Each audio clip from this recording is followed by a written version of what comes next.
DETV News is powered by DART, Delaware's transit service. Moving forward. Parking pains, how one advocate is taking the city to task and trying to make it less painful to park in the city. Plus, details on proposed legislation to add school resource officers to more schools across the first state and minimize fear and build relationships between police and students. And still haven't found that perfect gift for mom? Well, we've got you covered. Those stories and much more straight ahead on tonight's edition of DETV News.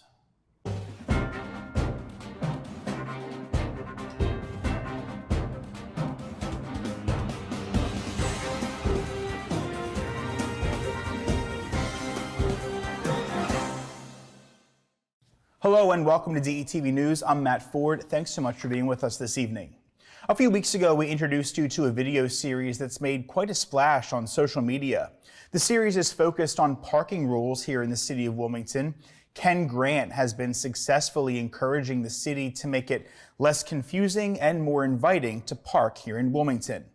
In yesterday's broadcast, we shared part one of this week's two-part episode of the series as it explored the appeals process for parking tickets.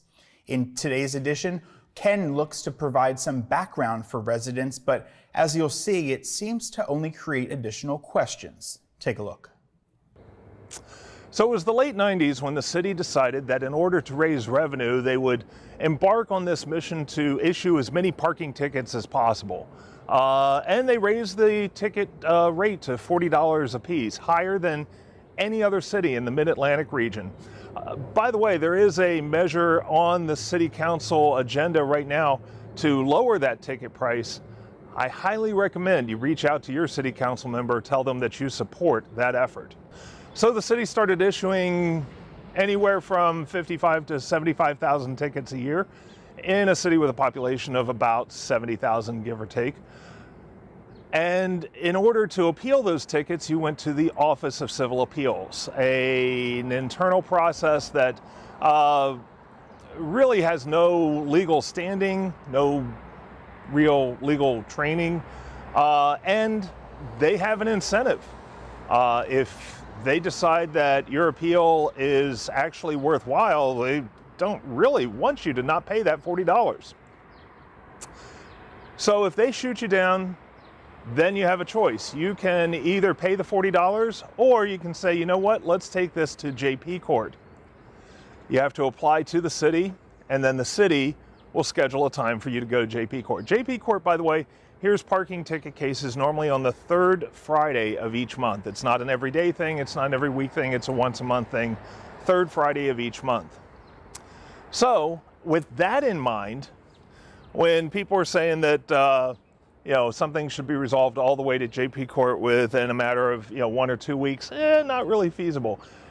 If it were up to me, I would say, let's give them 4 months. I think that's fairly reasonable time for that process to happen. So I'm going to chime in here and say somewhere around 16 weeks. That would be reasonable, right? However, in the question about when was the last time that a parking ticket case was heard in JP Court, and keep in mind, it's the city that determines when those cases move forward. Our Douglas Adams fans will appreciate this. It has been 42 weeks since the last time a case was heard in JP Court about a parking ticket case. 42 weeks. And that was July 15, 2022. Before that was in July of 2020. 21, 52 weeks. Before that, we have to go back to the pre-pandemic days. Now, first, the city will say, oh yes, well, the reason for those delays is because of the pandemic. Wrong. The city has consistently taken their own sweet time in getting a case. We can look at the Carolina Robbins case that was dismissed because it took them so long to get to JP Court. We can look through the past 10 years of history and see very few cases, again, made it to JP Court. So the city may try to blame COVID and the pandemic for those delays. Not true. A lot of these delays predate the COVID era. It's just been their modus operandi. The second thing they'll try to do is blame the courts. Again, not the case. The courts are not backed up. Courts weren't backed up in 2019 with Carolina Robbins' case. They weren't backed up back in 2012 with some other cases. So it's not the courts, it's the city. So what should the city do if a ticket sits there for a year? Well, I think it's fairly unanimous. People are saying dismiss the ticket. I'd be fine with expedite the ticket, whatever. But what does the city actually do? You see, there's an automatic system in place. This computer takes a look at all the tickets, and after a year it says, hey, wait a minute, this ticket isn't paid yet. We're going to add on the late fees, and we're going to notify some collection agencies, and we're going to notify the DMV. You see, back in 2009, the city and the state entered into this memorandum of understanding. And what this says is that the city will provide the state with a list of ticket scofflaws, in their view, that owe the city money. And in this case, again, you reach that $100 threshold. Hey, let's hold off on letting that person re-register their vehicle until they pay us. And so if you go to DMV, you think you've got a ticket that's waiting somewhere to be heard, or maybe even you've been told that, that if you didn't hear anything, you can just assume that the appeal went through. Not the case. They now say you owe $100. And when you go to pay the city that $100, $27 of that goes back to the state. That's the memorandum of understanding. So how much money are we talking about there?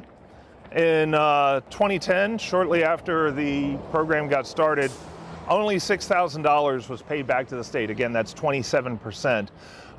Then when years like 2011, $133,000 paid to the state. So multiply that by a little over 3, and you've got what the city was bringing in there. 2013, over 3,000 cases and $107,000. More recently, 2022, we're looking at over 8,000 people who were hit by this, to the tune of $80,000 to the state. Now again, that's 27% of what the city actually brought in there. But let's keep going. So yes, that's pretty much what the city does.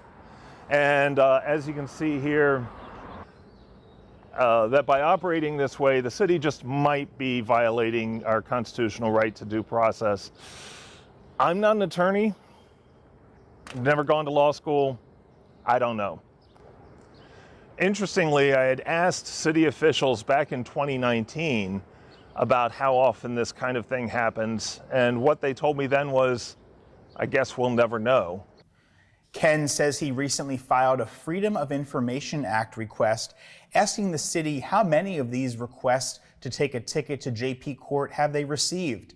And the response he received was that, quote, the city is not in possession of any records responsive to his request. Ken's series continues here next week. Delaware State Representative Brian Shoup is proposing legislation to add more school resource officers to schools across the first state. Shoup hopes that this will reduce fear among children and parents when going to school.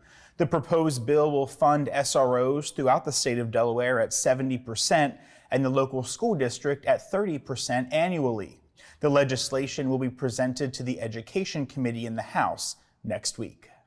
And new this week, the U.S. Preventative Services Task Force is proposing an update to its breast cancer screening guidance recommending that all women at average risk of breast cancer start screening at the age of 40 to reduce the risk of dying from the disease. The task force previously recommended biannual mammograms starting at the age of 50, with screening for women in their 40s being an individual decision. The proposed update would also include trans men and non-binary people assigned female at birth.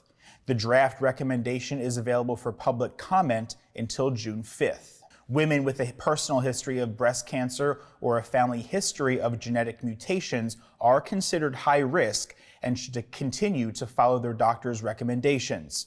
The rate of breast cancer deaths is highest among Black women, and a recent study suggests they start screening at younger ages. This week is also Arson Awareness Week, and the State Fire Marshal's Office is spreading awareness to the public, especially those with youngsters. This year's theme focuses on understanding and mitigating youth fire setting issues. To coincide with the event, the Delaware State Fire Marshal's Juvenile Fire Setting Intervention Program is their successful diversion program that educates children between the ages of 2 and 18 about the dangers and consequences of playing with fire. Since 1981, the program has maintained a 3% recidivism rate, with more than 6,000 youths participating in the program over the years. Those interested in contacting program specialists can call or email the address seen on your screen. All information will remain confidential, and there is no cost to you for the program. In Ukraine, millions of people have lost their homes and basic necessities due to the war that began in February of 2022. But now the Rotary clubs in Ukraine are working to provide aid, and the Rotary Club of Wilmington is stepping up to help.